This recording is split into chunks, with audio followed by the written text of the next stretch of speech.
To the other, two young children were severely burned in an overnight house fire in Unicoi County. Now investigators are trying to figure out how this fire started. News Channel 11's Kristen Kwan spoke with people who were on the scene early this morning. She joins us now with more on this developing story.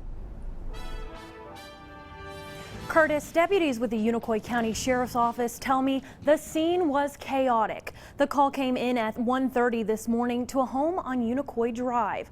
11 people were inside when the fire started, 6 of those children. Now 1 adult and 2 children are in the hospital with life-threatening injuries, and neighbors I spoke to say it's a heartbreaking scene they will never forget.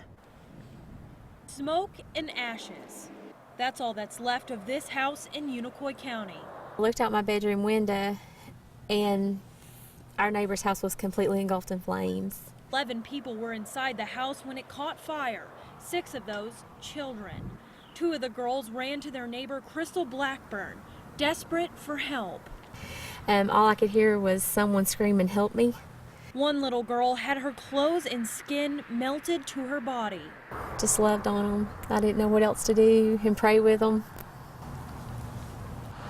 Unicoi County Sheriff Mike Hensley says everyone was able to get out of the home, but 2 of the children are fighting for their lives. One of the little girls ran back into the house. There was a 10-year-old boy tried to stop her. She was going into the house to retrieve a toy, and she was burnt real bad, so was the 10-year-old boy. The cause of the fire is still unknown, but the grandmother told officers it started in the living room. Got up to go to the bathroom, and when she came back, according to her, the couch was on fire. The kids are now in surgery at Vanderbilt Hospital in Nashville, and their grandmother is being treated for smoke inhalation at Johnson City Medical Center. Tragic scene. We're lucky to be alive. A scene Crystal says she can't get out of her head.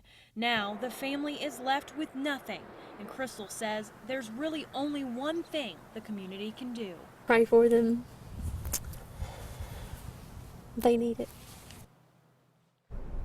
Now, a few of the sheriff's deputies are having a really hard time with what they saw. They are holding a debriefing for the officers who were involved. The family lost everything in that fire, and the Red Cross has stepped in. However, if you would like to donate, you can contact the Unicoi County Sheriff's Office. Kristen Kwan starting us off tonight. I know this is a very devastating story. Thank you so much, Kristen.